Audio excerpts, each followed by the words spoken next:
A gente embarca numa espécie de uma outra situação. O presidente Lula, ele da vez por outra demonstrações que não está afinado, apto para duas realidades do novo mundo no exercício do terceiro mandato dele, né?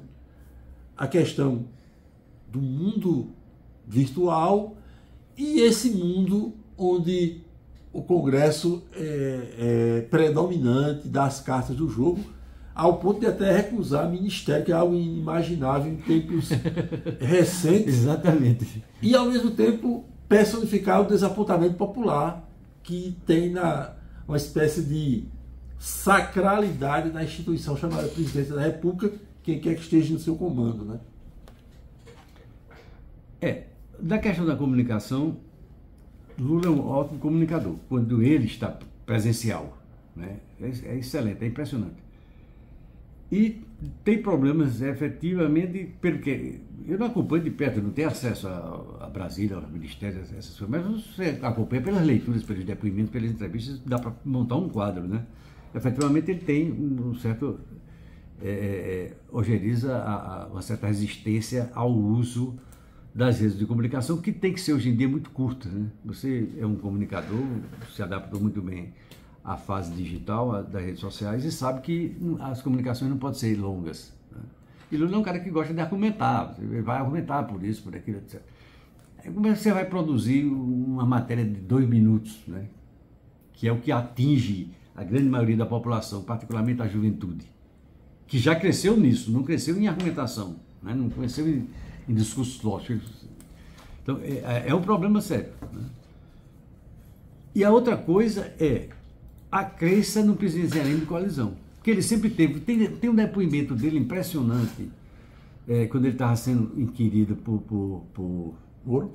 por Sérgio Moro na Lava Jato e por Dália Nock. Ele disse: é impressionante, esses promotores não entendem o que é o sistema de coalizão, o presidencialismo de coalizão. Tem um depoimento dele que é muito interessante, para fazer que os caras estão batendo muito nele. Eles tentando explicar por que outros ministros tiraram do governo, que não era do partido que apoiava, estavam dentro do governo. Foi explicar o que é a presidência de coalizão. Então ele apostou todas as fichas disso.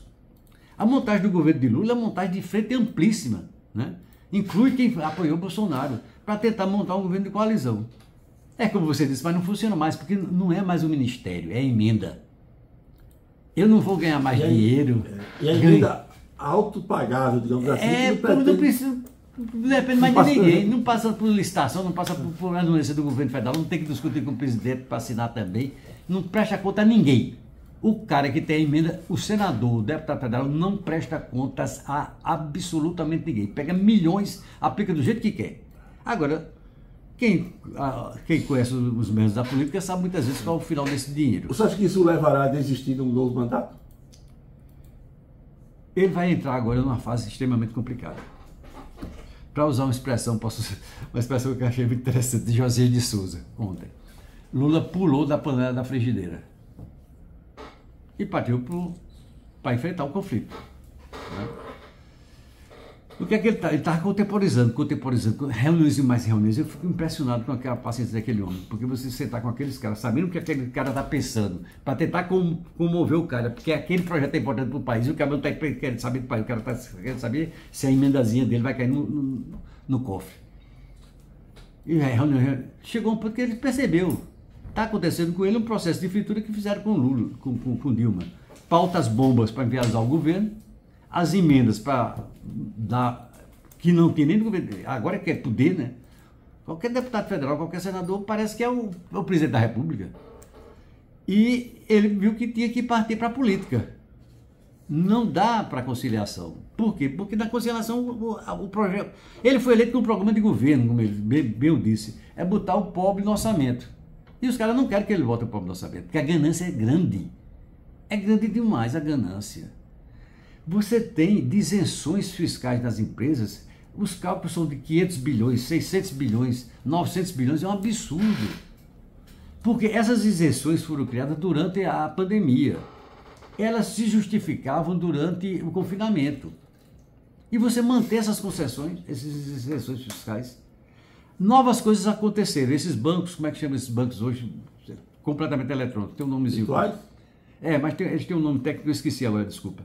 Mas esses bancos virtuais completos e as bets não existiam antes.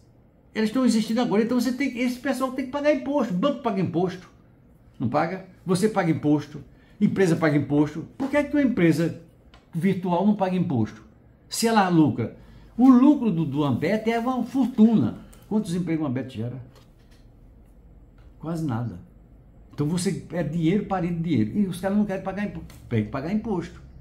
E o IOF tem que pagar imposto. Agora, o outro problema sério, seríssimo para a economia brasileira e que barra a possibilidade de desenvolvimento. Nós estamos com tudo, nós estamos com todos os dados da economia real para dar um salto de qualidade no avanço da economia brasileira. E a gente subiu para um patamar bem mais elevado. Lá para o G7 mesmo. Mas estamos sendo travados, por um lado, por esse problema das emendas, do controle. Não é o problema da emenda, é o controle do orçamento. Quem é que controla o orçamento? Quem planeja e executa o orçamento sempre foi o governo federal. Isso era o presidencialismo, né? A divisão dos poderes. Agora o Congresso quer ter um orçamento próprio, verbas próprias que ele gasta do jeito que ele quiser. Então qual é a minha prioridade? Minha prioridade é construir uma ponte ali. Minha prioridade é construir uma ferrovia acolá. Minha prioridade é construir 10 novos hospitais. Mas esse dinheiro vai ser esbagaçado, 55 bilhões vão ser esbagaçados por 80 senadores e 500 deputados federais e vai para as bases eleitorais de cada um. Então você não faz um grande projeto. Você já pensou o que é que tu pode fazer com 55 bilhões no Brasil? Muita coisa. Um grande projeto, um mega projeto. Isso é uma coisa. E outra coisa é a taxa dos juros. Nós estamos com a maior taxa de juros do mundo. Não justifica a Selic agora 15%. Justifica de um outro olhar. Vá atrás e procure saber quanto é que Roberto Campos Neto está ganhando no Nubank. Saiu do Banco Central, durante o Banco Central favoreceu isso aí e hoje é contratado do Nubank. O salário dele, é 240 mil. Agora, o que ele ganha a mais das percentagens, vai atrás do salário de Roberto Campos Neto. Aí agora você Lula indica o cara, discute com o cara assume a presidência do Banco Central, o Galípolo, e começa a levantar a taxa de juros lá para o alto. Cada um ponto de taxa Selic, significa 60 a 70 bilhões por ano de juros. Então, se a taxa Selic era 14 ou 15, o governo passa a pagar 60 a 70 bilhões de juros. 60 a 70 bilhões a mais. 60 a 70 bilhões de juros que poderiam ir para infraestrutura, saúde, educação, investir no Brasil, meu amigo. Aí você está gastando. Agora, se você, Gabriel, né? Se você é sobrenome Marinho, Setúbal, e por aí vai. Moreira Salles, etc. Você pega tranquilamente 5 bilhões de reais, não pega? 5 bilhões de reais, 10 bilhões de reais, se Raíssa também tiver um sobrenome desse, compra 10 bilhões de reais de título da dívida pública, dá um comando de computador, senta e fica lá parado. No final do ano você vai receber 600 milhões de reais de lucro, sem criar um emprego, sem comprar uma fazenda, sem operar uma fábrica, sem ter uma cadeia de loja, sem ter um supermercado, sem ter nada. Dinheiro para... E esse dinheiro saiu de onde? Esse dinheiro era para ser investido. Então 1%, um ponto na taxa Selic é uma perda para o povo brasileiro, para o governo executar em obras, de 60 bilhões por ano. Eu tenho que avançar aqui para concluir. O senhor deu uma volta e não respondeu o que eu perguntei. O senhor acha que Lula está hesitando em disputar o terceiro mandato diante dessa radiografia que o senhor acaba de modelar? Eu só posso dizer o que ele está dizendo. Ele disse que está disposto ao terceiro mandato. Agora, o teste de ferro, o teste de fogo, aliás, de ferro não, o teste de fogo vai ser esse agora.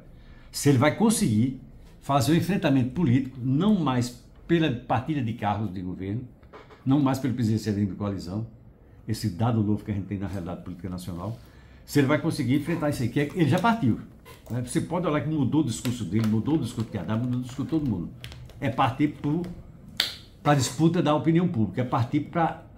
Agora, é mais uma vez aquilo, como você bem disse, Arimatea, logo no começo daqui, quando a gente começou a conversar. Quem faz as leis? O Congresso. Então, é impressionante, a Paraíba tem 223 municípios. Em 80% desses municípios, Lula teve uma votação de mais de 60% dos votos. Teve município que Lula teve 80% dos votos. Nesses municípios em que Lula teve 60%, 70%, 80% dos votos para presidente da República, os deputados eleitos, os deputados federais eleitos foram do Centrão. Então o cara deu com a mão o mandato de Lula e tirou com outra mão e elegendo um deputado federal do Centrão, que é esse povo que está fazendo a oposição e derrubando o governo. Só tem uma saída, é 2026 e partir para... Por isso que Bolsonaro disse, me dê 50% do Senado, 50% da Câmara e Câmara do Brasil. Se Lula tiver essa mesma coisa de apoio também, ele também vai fazer um programa ainda mais desenvolvido. Então, se Lula é candidato a presidente, ele tem dito que é. E partiu agora para a luta aberta.